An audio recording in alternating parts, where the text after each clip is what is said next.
இரட்டை இலை சின்னத்தை பெற லஞ்சம் கொடுக்க முயன்ற வழக்கில் கைது செய்யப்பட்ட டிடிவி தினகரனிடம் சென்னையில் விசாரணை நடத்தப்பட்டு வருகிறது. இதுகுறித்த கூடுதல் தகவல்களை நமது செய்தியாளர் ரமேஷிடம் கேட்கலாம். ரமேஷ், தற்பொழுது தினகரன் எங்கு இருக்கிறார்? எங்கு விசாரணை நடந்து கொண்டிருக்கிறது? தினகரனுடைய அவருடைய அடையாறு வெங்கடேஸ்வரா நகர் 4வது தெருவில் விசாரணை என்பது தொடர்ந்து நடைபெற்று வருகிறது. கிட்டத்தட்ட 45 நிமிடங்களுக்கு மேலாக இந்த விசாரணை என்பது தொடர்ந்து நடைபெற்று வருகிறது. குறிப்பாக 4:15 நிமிடங்களுக்கு 2 வாகனங்களில் டெல்லி போலீசார் உள்ளே சென்றனர். குறிப்பாக மல்லிகார்ஜுனா அவருடைய தினகரனுடைய நண்பருமாக இருக்கக்கூடிய அவரும் உள்ளே இந்த விசாரணையில் இருக்கிறார். இந்த வீட்டில் பாத்தீங்கன்னா அவங்களுடைய தினகரனுடைய மனைவி அனுராதாவும் இருக்கிறார். அவரிடமும் சில விசாரணைகள் நடைபெறுவதாக உள்ளிருந்து வரக்கூடிய தகவல்கள் நமக்கு தெரிவிக்கின்றன. குறிப்பாக இந்த டிரான்சாக்சன்ஸ், அதே போல அவர்களுக்கு இருக்கக்கூடிய நிறுவனங்கள், அவர்கள் எங்கெங்கெல்லாம் பிசினஸ் பண்ணிட்டு இருக்காங்க, அவங்களுக்கு இன்கம் ஆஃப் சோர்ஸ், அவங்களுக்கு எந்த மூலியமாக வருமானம் வருகிறது, இதையெல்லாம் குறித்தும் கூட டெல்லி போலீசார் விசாரித்து வருவதாக சொல்கிறார்கள். அவர்கள் கடந்த ஒரு மாதமாக யார் யாரெல்லாம் தொலைபேசியில் பேசியிருக்கிறார்கள், குறிப்பாக லேப்டாப் மெயில் யார் யாருக்கெல்லாம் மெயில் அனுப்பப்பட்டிருக்கிறது, இது போன்ற விஷயங்கள்லாம் குறித்து கூட உள்ளே விசாரணை செய்து வருவதாக தகவல்கள் வெளியாகி இருக்கின்றன. இன்னும் சிறிது நேரத்தில், குறிப்பாக 1 மணி நேரத்துக்கு மேலாக இந்த விசாரணை என்பது நடக்கும் என்று சொல்கிறார்கள். இந்த விசாரணைக்கு பிறகுதான் அவர்கள் இங்கிருந்து அழைத்து செல்வார்கள் என்று தெரிகிறது. குறிப்பாக மல்லிகார்ஜுனாவுக்கு சென்னையில் ஒரு வீடு இருப்பதாக தெரிய வந்திருக்கிறது. அவருடைய வீட்டிற்கு சென்றும் குறிப்பாக விசாரணை நடத்த இருப்பதாக டெல்லி காவல்துறை சார்பில் தெரிவிக்கிறது. குறிப்பாக டெல்லி காவல்துறை பார்த்தீங்கன்னா மத்திய உள்துறை அமைச்சகத்தின் நேரடி கட்டுப்பாட்டில் இயங்கக்கூடிய ஒரு விசாரணை ஆணையமாக, ஒரு காவல்துறையாக இருக்கிறது. அவர்கள் குறிப்பாக இந்த விசாரணையை குறிப்பாக ஏசிபி என்று சொல்லக்கூடிய அசிஸ்டன்ட் கமிஷனர் ஆஃப் போலீஸ் தலைமையில் 8 பேர் கொண்ட குழுவினர் வந்திருக்கிறார்கள். சஞ்சய் ஷெராவத் அவர்தான் ஏசிபி, அவர் தலைமையில் உள்ளே விசாரணை என்பது தொடர்ந்து நடைபெற்றுக் கொண்டிருக்கிறது. குறிப்பாக பல்வேறு விஷயங்கள், அவருடைய சொத்து, குறிப்பாக இந்த வழக்கில் முக்கியமா பாத்தீங்கன்னா அவர் மேல 3 பிரிவு எஃப்ஐஆர் படிக்கும் போது எஃப்ஐஆர்ல 3 விஷயங்கள் போட்டிருக்காங்க. கூட்டாக சேர்ந்து சதி செய்தல், அதே போல பிரிவென்ஷன் ஆஃப் கரப்ஷன் ஆக்ட், லஞ்சம் கொடுக்க முற்பட்டதல் ஆகிய 3 பிரிவின் கீழ் வழக்கு போடப்பட்டிருக்கிறது. அப்படி என்பது இதுல முக்கியமா பாத்தீங்கன்னா 1,30,00,000 பணம் மாட்டிருக்கு. அதுதான் அதிகாரப்பூர்வமாக பிடிக்கப்பட்ட பணம். குறிப்பாக 60 கோடி ரூபாய் வரை லஞ்சம் கொடுப்பதற்கு தயாராக இருந்ததாக சொல்லப்படுகிறது. அதில் முதல் தவணையாக 10 கோடி ரூபாயை உடனடியாக கொடுக்கவும் தயாராக இருந்ததாக விசாரணையில் தெரிய வந்திருப்பதாக டெல்லி போலீசார் சார்பில் தெரிவிக்கிறாங்க. அந்த 10 கோடி ரூபாயை பல்வேறு எப்படி அந்த சோர்ஸ் ஆஃப் இன்கம், அவர்களுக்கு எப்படி அந்த 10 கோடி ரூபாய் திரட்டப்பட்டது, அவருடைய ஓன் இன்கம்ல இருந்து வந்ததா அல்லது தொழிலதிபர்கள் நண்பர்கள் மூலியமாக அந்த பணம் திரட்டப்பட்டதா, அந்த பணம் முறையாக சம்பாதிக்கப்பட்டதா, வரி கட்டப்பட்ட பணமா அல்லது வேற ஏதாவது பணமா என்பது, வரி கட்டாத பணமா என்பது குறித்தும் விசாரணை நடைபெற்றிருக்கிறது. குறிப்பாக சென்னையில் இருந்து அந்த பணம் எவ்வாறு டெல்லி கொண்டு செல்லப்பட்டது, இந்த பணம் மதிப்பிழப்பு விவகாரத்திற்கு பிறகு ஒரு குறிப்பிட்ட தொகையை நம்ம உடனடியாக ஒரு வங்கி கணக்கிலிருந்து மற்றொரு வங்கி கணக்கு எடுத்து செல்ல முடியாது. அது மட்டும் இல்லாமல் மொத்தமாக பணத்தையும் டிராப் பண்றதுலையும் நிறைய ரூல்ஸ் இருக்கு. அந்த அடிப்படையில் இந்த பணம் ஒட்டுமொத்தமாக புதிய ரூபாய் 2000 ரூபாய் நோட்டுகள் எல்லாம் எவ்வாறு கிடைத்தது, இதெல்லாம் குறித்தும் கூட விசாரணை நடைபெறுவதாகும். குறிப்பாக டெல்லியில 40 மணி நேரம் விசாரணை பண்ணும்போது டிடிவி தினகரன் என்னுடைய எல்லா டிரான்சாக்ஷன் டீடைல்ஸும் வீட்டில் தான் இருக்கு அப்படின்னு சொல்லியிருக்காரு. அந்த அடிப்படையில் வீட்டில் தற்பொழுது விசாரணை என்பது 45 நிமிடங்களுக்கு மேலாக செல்கிறது. இங்க இருக்கக்கூடிய தகவல் என்ன சொல்றாங்கன்னா, இரவு வரை கூட விசாரணை நீடிக்கிறதுக்கு வாய்ப்பு இருக்கு. இரவு லேட் ஆயிடுச்சுன்னா இங்கேயே ராஜாஜி பவனிலே தங்கி இருந்து விட்டு விசாரணையை தொடர்வதற்கான வாய்ப்புகளும் அதிகம் இருப்பதாக இங்க இருக்கக்கூடிய தகவல்கள் நமக்கு தெரிவிக்கின்றன. டிடிவி தினகரனின் வீடு தவிர வேறு எங்கெல்லாம் தினகரனை அழைத்து சென்று விசாரிக்க திட்டமிட்டிருக்கிறாங்க ரமேஷ்?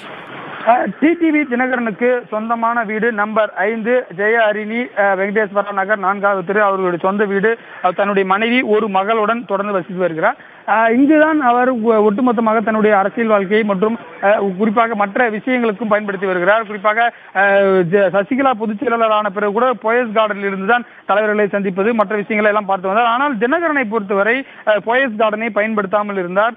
குறிப்பாக அனைத்து தலைவர்களையும் சந்திப்பது, ஆர்கே நகர் இடைத்தேர்தலுக்கு கூட தலைவர்கள் ஆதரவு தெரிவிக்கும் போது கூட அடையாறு வீட்டுக்கு தான் வந்தாங்க. தன்னுடைய அரசியல் இடத்தையே மாற்றி ஒரு வேறு மாதிரி தன்னுடைய இல்லத்திலிருந்தே அவர் நடத்தியவர். குறிப்பாக தன்னுடைய பிசினஸ் எல்லாம் கூட அவர் எங்கிருந்து தான் அவர் செய்திருக்கிறார். அந்த அடிப்படையில் அவரை முழுவதுமாக இங்கே தான் விசாரிக்க திட்டமிட்டிருக்கிறார்கள். ஆனால் மல்லிகார்ஜுனாவை ஏன் கொண்டு வந்திருக்கிறார்கள் என்பதும் கேள்வியாக இருக்கிறது. மல்லிகார்ஜுனா அவருடைய நண்பர், அவருடைய வீடு இங்கு கிடையாது. அவருடைய வீடு திருவல்லிக்கேணி மற்றும் அண்ணா நகர் பகுதியில் இருப்பதாக சொல்கிறார்கள்.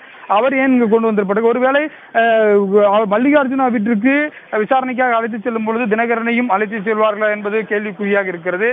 அதுவும் நடக்கிறதுக்கு வாய்ப்பு இருக்கிறது. அவர்கள் டெல்லி போலீசாரை பொறுத்தவரை ஆவணங்களை திரட்டுவதற்காக தான் இங்கு வந்திருக்கிறார்கள். குறிப்பாக எஃப்ஐஆர் போடப்பட்டிருந்தாலும் சார்ஜ் ஷீட் ஃபைல் பண்றதுக்கு, குற்றப்பத்திரிகை தாக்கல் செய்வதற்கு ஆவணங்கள், உறுதியான ஆவணங்கள் போலீஸ் தரப்பிலிருந்து தேவைப்படும். அந்த அடிப்படையில் தங்களுக்கு தேவையான ஆவணங்கள், இதற்கான பிரேமா பேசி உள்ளிட்ட விஷயங்களை பண்ணுவதற்காக, ஆதாரங்களை திரட்டுவதற்காக வந்திருக்கிறார்கள். டெல்லி காவல்துறை, டெல்லி நீதிமன்றமும் 5 நாட்கள் அவகாசம் வழங்கி இருக்கிறது போலீஸ் கஸ்டடி எடுத்து விசாரிக்கிறதுக்கு. அந்த அடிப்படையில் தற்பொழுது விசாரணை என்பது தொடர்ந்து நடைபெற்றிருக்கிறது. இன்று இரவுக்குள் நம்மளுக்கு அடுத்த கட்டமாக எங்க செல்வார் என்ற தகவல் முழுமையாக தெரிய வரும். பூங்குழலி, ரமேஷ், நீங்கள் சொல்வதை பார்க்கும் பொழுது குடும்ப உறுப்பினர்களோடு சேர்த்து மல்லிகார்ஜுனாவிடமும் அந்த இல்லத்திலேயே விசாரணை நடந்து கொண்டிருக்கிறதா? நிச்சயமாக மல்லிகார்ஜுனா அவர் நெருங்கிய உறவினராக, நெருங்கிய நண்பராக இருந்திருக்கிறார். அந்த டிரான்சாக்சன் குறிப்பாக நீங்க பாத்தீங்கன்னா, ஏற்கனவே டெல்லியில பாத்தீங்கன்னா பர்சனல் செக்ரட்டரியா இருக்கக்கூடிய தினகரனுடைய அவருடைய செயலாளராக இருக்கக்கூடிய ஜனார்த்தனாவிடமும் வாக்குமூலம் பெறப்பட்டது. அவருடைய விஷயங்களை கவனித்து வரக்கூடிய ஜனார்த்தனா டெல்லி சென்று டெல்லி சிசிபியில வாக்குமூலம் கொடுத்திருக்கிறார். அந்த அடிப்படையில் குறிப்பாக மல்லிகார்ஜுனா நெருங்கிய நண்பராக இருந்திருக்கிறார். அவரை தன்னுடைய வீட்டில் வைத்து தற்போது விசாரணை நடைபெறுவது ஒரு முக்கியமாக கவனிக்க வேண்டிய விஷயமாக இருக்கிறது. அவர் ஏன் மல்லிகார்ஜுனாவை வீட்டுக்கு கோர வேண்டும், ஏன் அவர் வீட்டில் தான் வைத்து விசாரித்திருக்க வேண்டும், அவரையும் ஏன் இருக்க வேண்டும் என்பது கேள்வியாக இருக்கிறது. 2 கார்களில் வந்தார்கள். முதல் காரில் டிடிவி தினகரனுடன் ஏசிபி போலீஸும், அதே போல மற்ற ஆய்வாளர்கள் மல்லிகார்ஜுனாவை அழைச்சிட்டு உள்ள போயிருக்காங்க. இப்ப பாக்குறது குடும்ப உறுப்பினர்கள், குறிப்பாக அனுராதா பாத்தீங்கன்னா முக்கியமான விஷயங்களை கவனித்து வந்தவராக இருக்கிறார். பல நிறுவனங்களை அவர் நடத்தி வந்திருக்கிறார். குறிப்பாக அவரிடமும் சில விசாரணைகள் நடைபெறுவதாக தகவல்கள் தெரிவிக்கின்றன. குறிப்பாக அவருடைய மனைவியாக இருக்கக்கூடிய அனுராதாவும் விசாரணை நடைபெறுவதாக தெரிகிறது.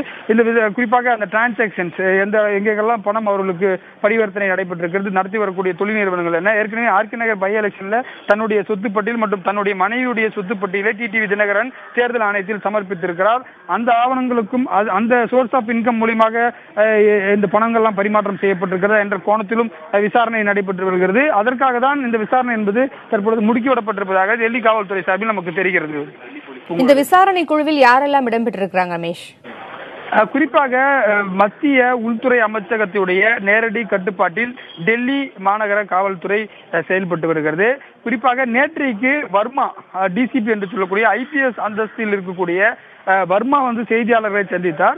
அவர் சொன்ன விஷயம் பாத்தீங்கன்னா, குறிப்பாக மொத்தம் 60 கோடி ரூபாய் அளவிற்கு தேர்தல் ஆணையத்திற்கு அதிகாரிகளுக்கு பணம் கொடுக்க முற்பட்டதாகவும் சொல்லியிருந்தார். ஆனால் யார் அந்த தேர்தல் அதிகாரி, அது ஒரு முக்கியமான கேள்வியாக இருக்கிறது. பணம் கொடுப்பவர்கள், கொடுக்க முயற்சித்தவர்கள் கைது செய்யப்பட்டார், பணம் வாங்குவவர்களும் கைது செய்யப்பட வேண்டும் என்பது இவர்கள் தரப்பு கோரிக்கையா இருக்கிறது. பிரெவென்ஷன் ஆஃப் கரப்ஷன் ஆக்ட், அதாவது லஞ்சம் கொடுப்பதில் வாங்குவதும் குற்றம், கொடுப்பதும் குற்றம் என்ற அடிப்படையில் அது குறித்த விசாரணைகளும் தற்பொழுது நடைபெறுவதாக சொல்லப்பட்டிருக்கிறது. வர்மா சொல்லும் போது அவர் என்ன சொல்லியிருந்தார்னா, 60 கோடி ரூபாய் பேசப்பட்டதாகவும், அதில் முதல் தவணையாக 10 கோடி ரூபாய் அவர்கள் பணத்தை திரட்டினார்கள் என்று ஒரு வார்த்தையை கொடுத்திருக்கிறார். அதாவது பணத்தை அவர்கள் திரட்டி தயாராக வைத்திருந்தார்கள் என்று சொல்லப்பட்டிருக்கிறது. அந்த அடிப்படையில் அந்த பணம் டெல்லியில் இருந்து, குறிப்பாக சென்னையிலிருந்து டெல்லிக்கு அந்த பணம் எவ்வாறு எந்த வழியாக கொண்டு வரப்பட்டது, ஒருவேளை ரொக்கமாக கொண்டு வரப்பட்டது அல்லது பிறர் வங்கிகளில், பிற தொழிலதிபர்கள் வங்கி கணக்கில் போடப்பட்டு அங்கு ஒட்டுமொத்தமாக ஒன்றிணைக்கப்பட்டது, அது போன்ற கோணத்தில் அவர்கள் விசாரித்து வருகிறார்கள். அந்த குறிப்பாக நீங்கள் சொன்னது போல ஏசிபி சஞ்சய் சேகாவத் என்ற அந்த அதிகாரி தலைமையில், உதவி காவல் ஆணையர் தலைமையில் இந்த விசாரணை என்பது நடைபெற்று வருகிறது. 8 பேர் கொண்ட குழு விசாரித்து வராங்க. உங்களுடைய